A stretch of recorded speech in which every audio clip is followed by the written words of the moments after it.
Bonjour, nous sommes le mardi 11 juin 2024 et nous allons parler de la keynote WWDC 2024 qui a eu lieu hier, 10 juin d'ailleurs, et nous allons passer sur les points principaux. Elle a duré environ 1h50, vous pourrez la voir en intégralité sur le site de Apple sur YouTube. Alors on parlera de iOS 18, le nouveau OS pour smartphone iPhone, macOS Sequoia, l'OS sur les Mac, Vision Pro, on en a déjà parlé dans une vidéo précédente, c'est le casque réalité mixte qui sera disponible en précommande à la fin du mois et mi-juillet à partir de 4 000 €. De l'IA, bon ça c'était évident puisque toutes les entreprises de la high-tech sont boostées à l'intelligence artificielle, c'est incontournable.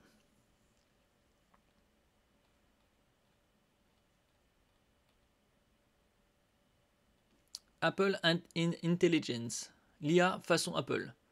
C'est Tim Cook lui-même qui a parlé de l'IA intégrée dans les produits Apple, en insistant notamment sur le respect de la vie privée et de la compréhension du contexte personnel. Oui, le respect de la vie privée, c'est la base, hein, c'est le minimum, c'est comme dans les voitures, c'est la sécurité en premier. Là, on a quelques aspects. C'est une capture qui a eu lieu lors du WWDC 2024.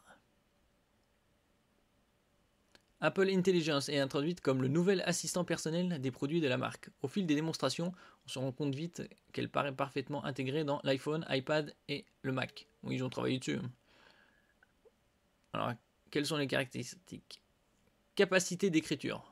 Vous pouvez appeler l'intelligence pour écrire ou réécrire un texte selon le ton, la forme, en corrigeant les fautes.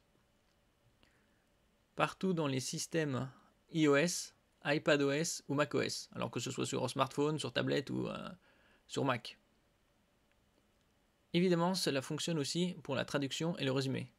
Apple Intelligence peut en outre proposer du texte automatiquement, par exemple des réponses de mail dans l'app Mail. Au niveau de la capacité photo, l'IA peut générer des images dans toutes les apps Apple. Oui, c'est la base de l'intelligence artificielle. C'est le texte, l'image, la vidéo. Genmoji, création d'un emoji sur la base d'une requête textuelle ou d'une photo d'un contact par exemple. Ah, ça c'est pas mal ça, vous aurez des emojis personnalisés.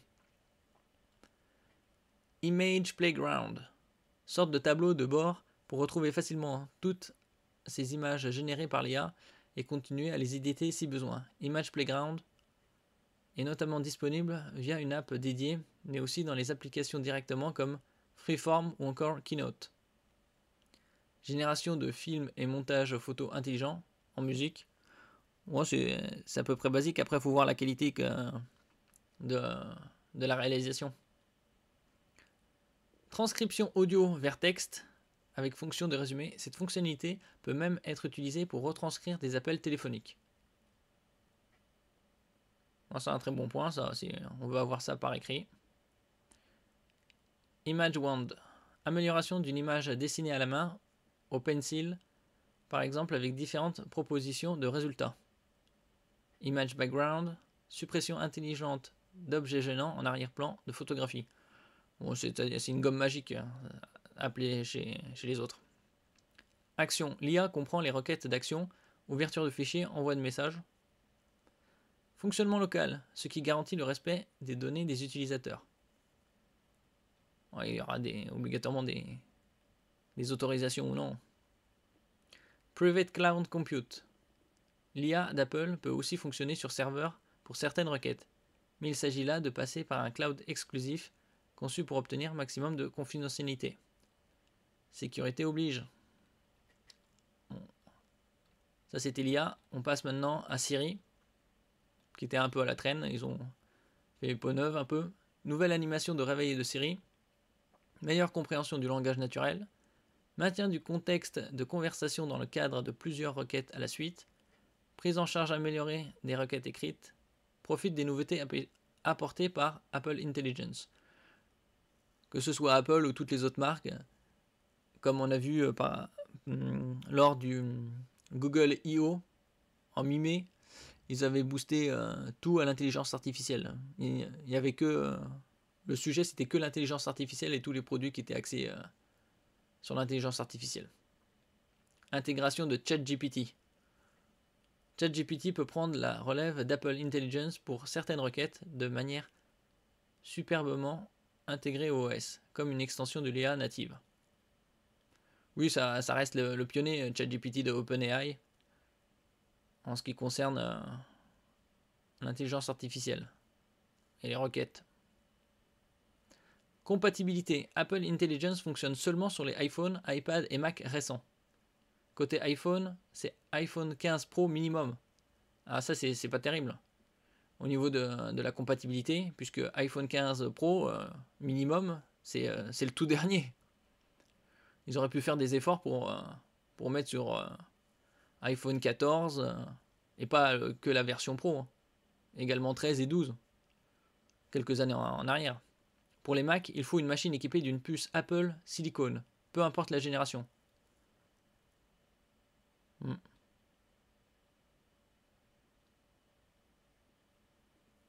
Là, on passe au iOS. Ce sera le nouveau OS sur les iPhones. Et ça, ce ne sera pas de restriction à l'iPhone 15 seulement. Hein. On avait vu une liste il y a quelques semaines. Et il y aura iPhone 15, 14, 13, 12, SE. Vie privée. Accès app.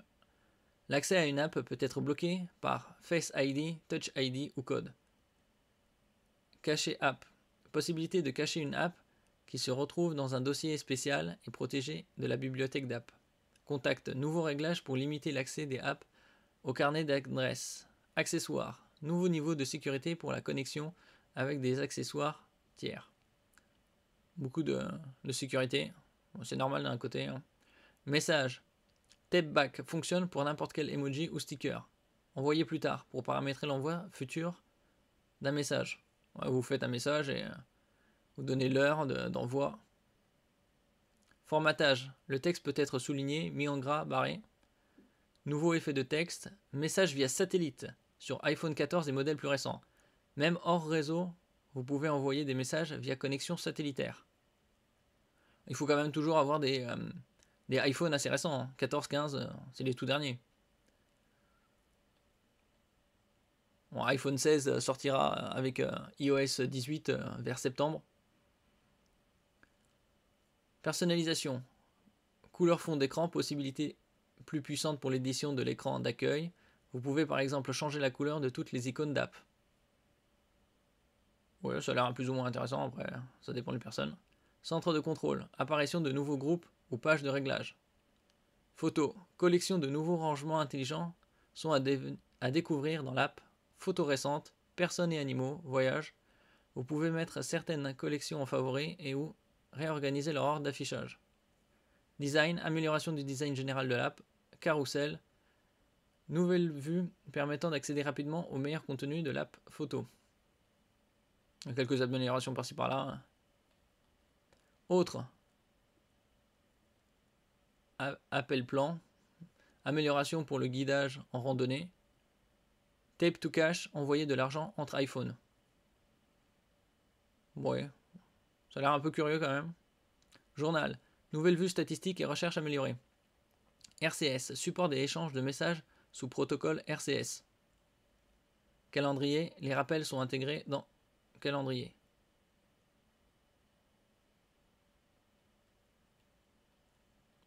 Là on passe au iPad. Parce que là c'était iOS pour smartphone et après ce sera les Mac.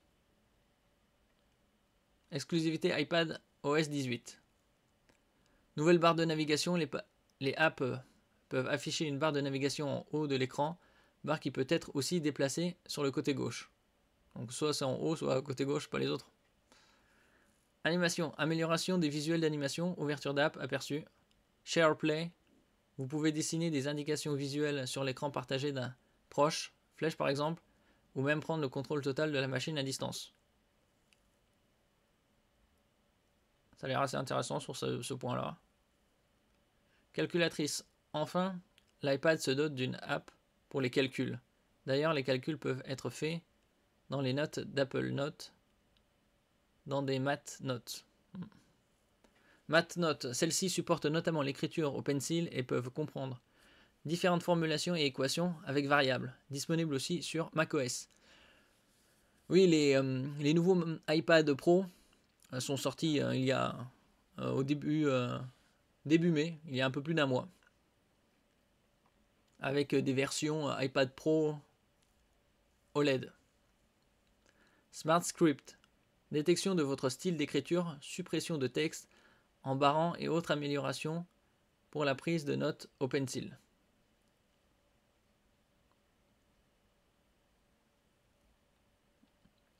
macOS Sequoia, MacNote, voire iPadOS, ok. MacNote. Continuité, la nouvelle fonction iPhone Mirroring permet d'afficher sur son Mac l'écran de son iPhone. On peut même contrôler le smartphone totalement à distance depuis l'ordinateur. En plus, l'iPhone continue d'afficher l'écran verrouillé comme si de rien n'était. Un peu plus d'interconnectivité entre les produits Apple. Notifications. Les notifications de l'iPhone peuvent apparaître sur le Mac et ouvrir l'app iPhone en continuité lors de la pluie. Arrangement des fenêtres automatiques. macOS fait nativement ce que permettent déjà des apps comme Moom en redimensionnant les fenêtres d'app automatiquement, moitié gauche, moitié droit. FaceTime, vous pouvez modifier, supprimer, remplacer l'arrière-plan de votre vidéo lors des appels visio. J'ai toujours quelques petites améliorations par-ci par-là. Mot de passe, une nouvelle app de mot de passe et de la partie disponible aussi sur iPhone, iPad, Vision OS et même Windows. Encore quelques points de marqués par Apple. Safari, le navigateur de Apple. Highlights, Safari détecte sur les pages web les informations importantes à vous faire part de manière automatique et intelligente. Mode lecteur. Le mode lecteur affiche une table des matières navigables automatiquement générées. Mode vidéo pour une meilleure expérience lors de visionnage de vidéos. Encore quelques améliorations. Autres. Jeux vidéo, amélioration du portage des jeux entre plateformes. iPhone vers Mac et Mac vers iPhone. Là, on passe au Watch, aux montres connectées. Watch OS 11. Training Load, nouvelle fonction permettant de mesurer l'intensité de vos efforts et de vos sessions, ainsi que l'impact sur votre forme physique. Rappelle la fonction charge chez Garmin, les montres très haut de gamme, avec les montres Fenix notamment. Ils sont à peu près dans le même tranche de prix, puisque les montres Fenix sont dans les, selon les modèles, avec Solar ou Saphir Solar, sont dans les 700 à 900, voire 1000 euros. Nouvelle app Vital. Personnalisation. L'app Form sur iPhone peut être personnalisée visuellement. Changement d'interface et profondément. Paramètres et limites journalières. Bon, à part le training load, ça doit être détecté au niveau du GPS, avec une combinaison du dénivelé, avec votre poids, et donc ça calcule tout ça. Nouvelle app Vital. Vous y retrouverez toutes vos données vitales et profitez ainsi d'un suivi amélioré. Une fonction d'alerte en plus sert à vous prévenir en cas de relevé anormal. Suivi du cycle menstruel, amélioration de la détection de la période de fécondité. Ah oui, avec tous les produits chimiques dans l'environnement, ils sont obligés de faire un suivi pour la fécondité. Cadran, construction intelligente de cadran personnalisé.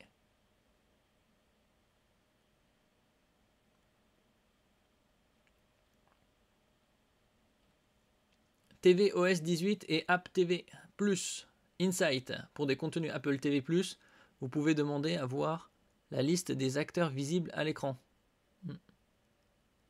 Audio, amélioration du son des dialogues. Ah oui, surtout dans les films, le son des dialogues est toujours atténué par rapport au bruit ambiant.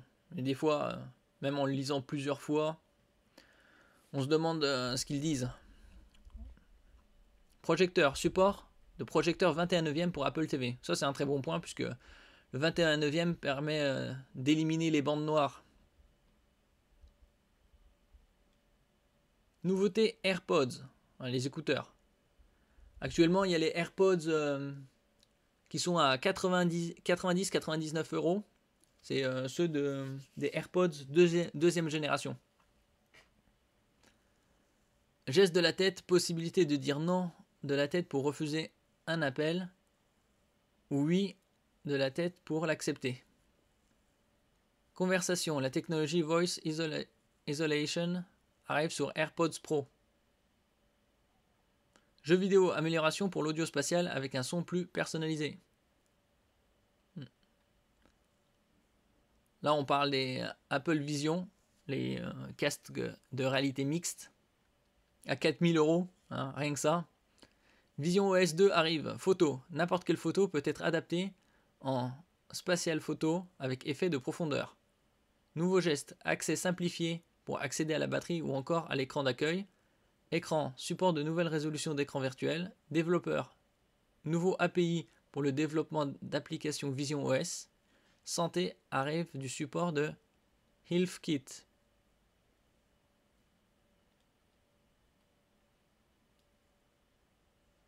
Apple a aussi insisté sur les améliorations concernant les vidéos spatiales qui peuvent être éditées dans Final Cut Pro ou encore sur la plateforme Vimeo. À l'avenir, des appareils photo tiers pourront même enregistrer ce type de contenu, Canon cité en exemple. En outre, la firme californienne annonce de nouveaux événements apparaître bientôt en expérience vidéo immersive. Bah, ce sera à voir, puisque dans 3 semaines, dans un mois, hein, le Vision Pro sera disponible.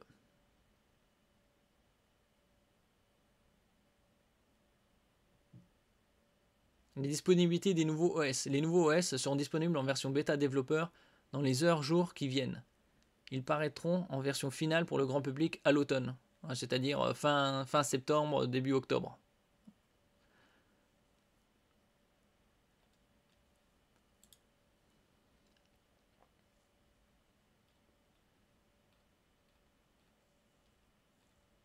Bon, ça c'est application photo, application message qu'on avait vu. Centre de contrôle, nouveaux filtres dans les mails, application cachée et verrouillée.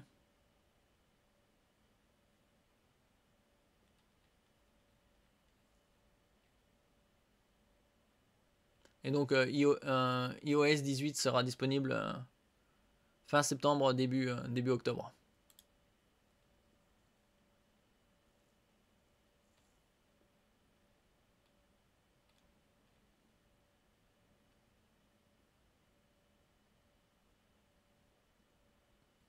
Apple Intelligence n'est pas disponible sur tous les appareils sous iOS 18. Donc même si c'est votre smartphone ou iPad est mis à jour avec une update vers iOS 18 ou iPad OS 18, vous ne pourrez pas profiter d'Apple Intelligence. Puisque comme on l'a lu précédemment, il faudra iPhone 15 Pro. Même pas le 15. Mais cela ne signifie pas que tous les dispositifs compatibles avec les prochaines mises à jour peuvent prétendre à Apple Intelligence. Tant s'en faut. Côté smartphone, seuls les iPhone 15 Pro et iPhone 15 Pro Max, ça c'est juste la différence, c'est juste la taille, pourront utiliser ces fonctions d'IA. Apple n'évoque pas sa prochaine génération de mobiles, qui ne sont pas encore officiels, mais les iPhone 16 Pro et 16 Pro Max seront bien sûr supportés. Oui, parce que c'est Pro. Mais est-ce que les Pro, les iPhone 16 et plus rejoindront? Il est aussi probable que les iPhone 16 et iPhone 16 Plus rejoignent cette liste. Ça devrait être logique, mais on n'en sait rien pour l'instant. On verra dans les semaines ou les mois à venir. En ce qui concerne les tablettes et les ordinateurs, tous les modèles d'iPad et de Mac embarquant une puce M1 qui est sortie en 2020. Là, on est à la M4 qui est disponible sur iPad Pro ou supérieur pourront accéder à Apple Intelligence, ce qui commence à faire un bon nombre de produits récents. Attention, dans un premier temps, seule la langue anglaise est prise en charge. Oui, parce que pour les autres langues, il faudra attendre l'année prochaine. La langue de Siri et celle de l'appareil doivent être réglées sur l'anglais, États-Unis, stipule Apple. Des langues supplémentaires seront disponibles dans le courant de l'année prochaine, apprend-on.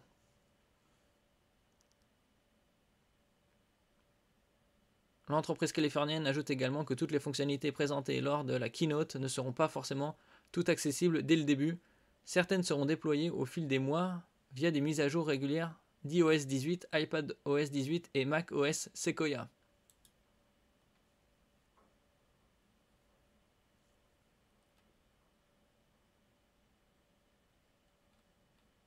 Ouais, ça progresse, non mais... C'est quand même dommage que Apple Intelligence ne soit pas disponible sur les autres iPhones.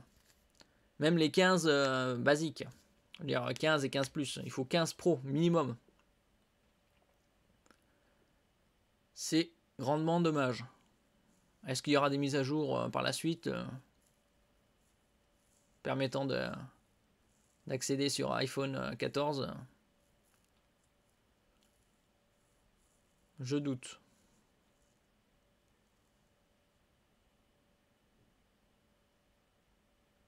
Siri s'adjoint l'aide de ChatGPT. C'est l'annonce qui a fait le plus de bruit. Apple s'associe à OpenAI, l'entreprise derrière le célèbre ChatGPT, pour booster ses fonctionnalités vocales et textuelles. Oui, parce que Apple travaille sur son propre IA, mais bon, il a encore un peu de retard par rapport à la concurrence. ChatGPT sera accessible via les prochaines mises à jour des systèmes d'exploitation Apple, Intelligence et Mac. Contrairement, cela permettra à Siri d'être plus performante et d'offrir une expérience plus naturelle aux usagers. Imaginez pouvoir dicter un email et que Siri le reformule pour plus de clarté et de concision, ou lui demander de vous résumer un long article en quelques points clés. Bon, faudra voir comment ça le résume. Hein.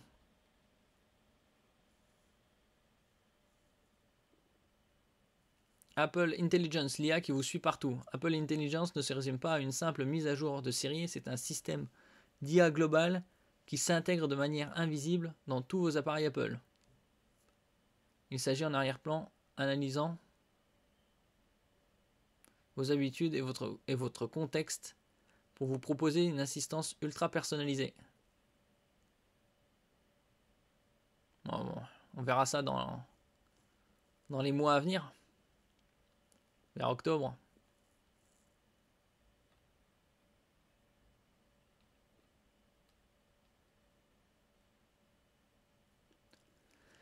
Merci pour votre écoute. N'oubliez pas de mettre un j'aime, un commentaire, de partager et de vous abonner à la chaîne. À la prochaine fois.